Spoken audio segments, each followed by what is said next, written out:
बच्ची के सपने। शालू की शादी को 10 साल हो जाते हैं, फिर भी उसे औलाद का सुख नसीब नहीं होता और वो जहां कहां मन्नतें मांगती फिरती है। कितने डॉक्टरों को दिखाती है, कितना कुछ करती है कि बस कोई माँ बोलने वाला इस दुनिया में आ जाए। एक दिन शालू पूजा घर में बैठे बैठे रोने लगती है।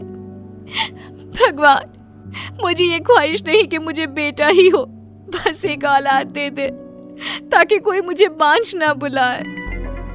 इतने में ही राहुल वहां आ जाता है और शालू से कहता है, अरे भाग्यवान, ऐसा क्यों सोचती हो? हमारे आंगन में भी जल्द ही किलहारी गुंजेगी।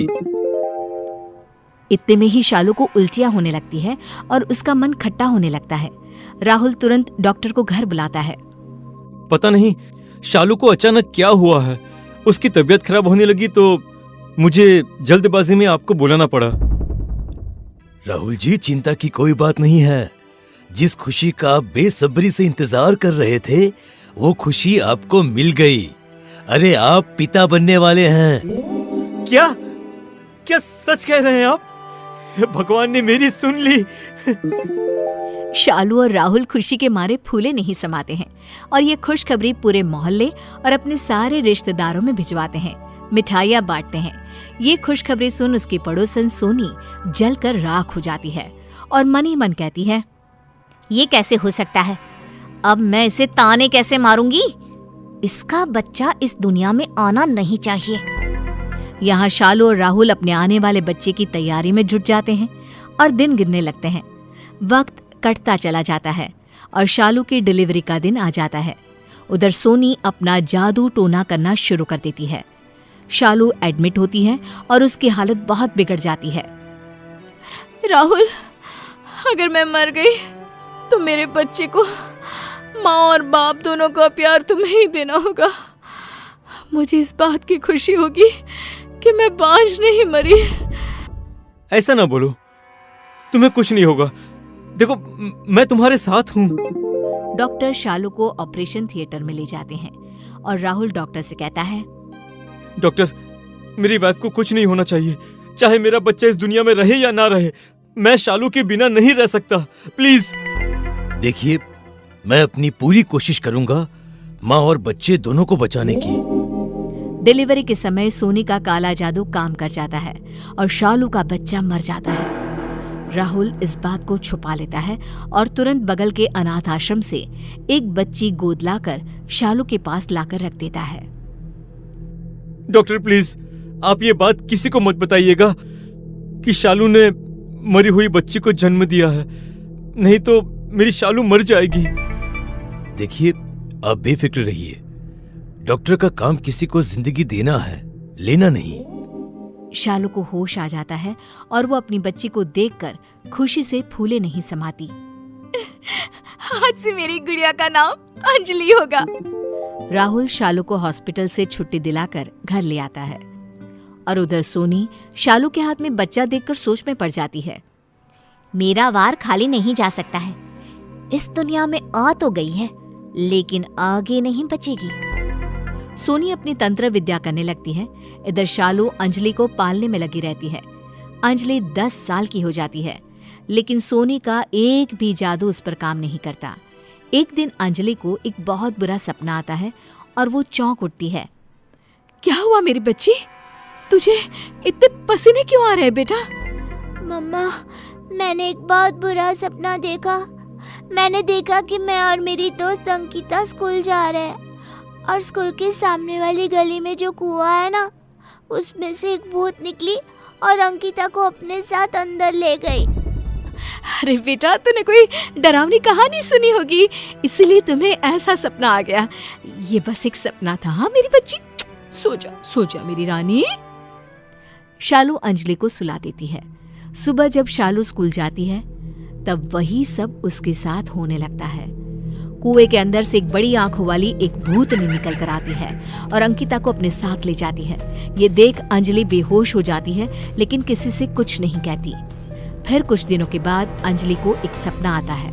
वो देखता है कि बगल का एक बच्चा उसी कुएं के पास खड़ा है और भूतनी उसे अंदर ले जा रही है। फिर वही सब होता है। लेकिन अंजलि चुप रह जाती है। अंजलि को यूं ही सपने आते रहते हैं।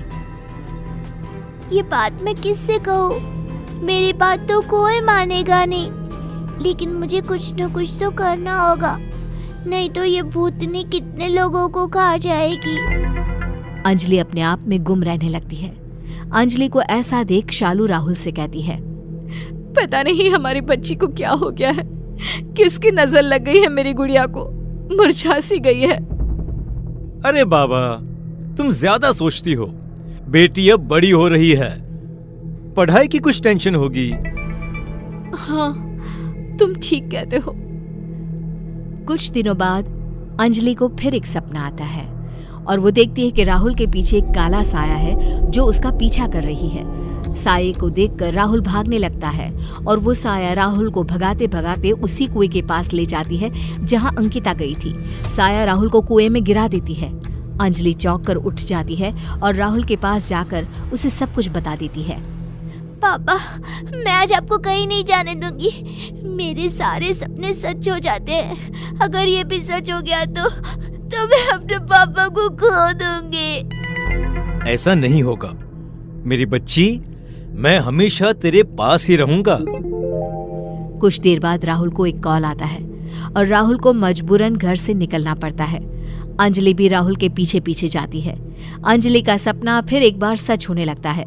राहुल उसी कुएं के पास जाकर रुक जाता है। मैं अपने पापा को कुछ नहीं होने दूंगी। पापा रुक जाइए, आगे खतरा है पापा। राहुल अंजलि की बात सुनकर रुक जाता है।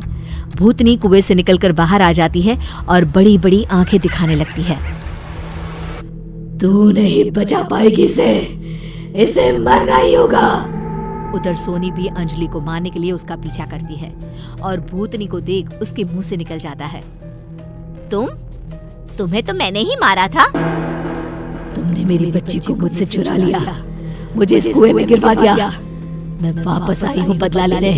अब तू नहीं बचेगी। बता मेरी बेटी कहाँ है? भूतनी कुएं से बाहर आकर सोनी का गला दबा देती है। बताती हूँ, पहले मुझे छोड़ दो। तेरी बेटी को बगल के अनाथ आश्रम में छोड़ आई थी मैं, उसके बाद वो कहाँ गई मुझे नहीं पता। क्या? अरे अंजलि को तो मैं वहीं से लाया था। कहीं अंजलि तुम्हारी बेटी तो नहीं? मेरी बेटी के हाथों में एक निशान था। भूतनी अंजलि का हाथ देखती है और उसके हाथ पर भी वही निशान है जो निशान भूतनी के हाथ पर है। तुम मेरी बेटी है, मैं ही तेरी माँ हूँ। अच्छा, तो ये तेरी बेटी है, तभी मेरा कोई टोटका इस पर काम नहीं कर रहा था। माँ की तरह बेटी भी मोटी चमड़ी की है। सोनी अंजलि का गला दबाने लगती है। तभी भूतनी खूंखार बन सोनी का पेट फाड़ देती है और उसे कुएं में फेंक देती है। अंजलि रोने लगती है। मम्मा, आपने मुझे एक बार फिर नई जिंदगी दी है। मैं आपको इस तरह नहीं देख सकती हूँ। आप अब भगवान के पास चले जाइए। अंजलि रो रो कर भूतनी के गले लग जाती है और भूतनी मुक्त हो जाती है। राहुल उस कुएं को बंद करवा देता है।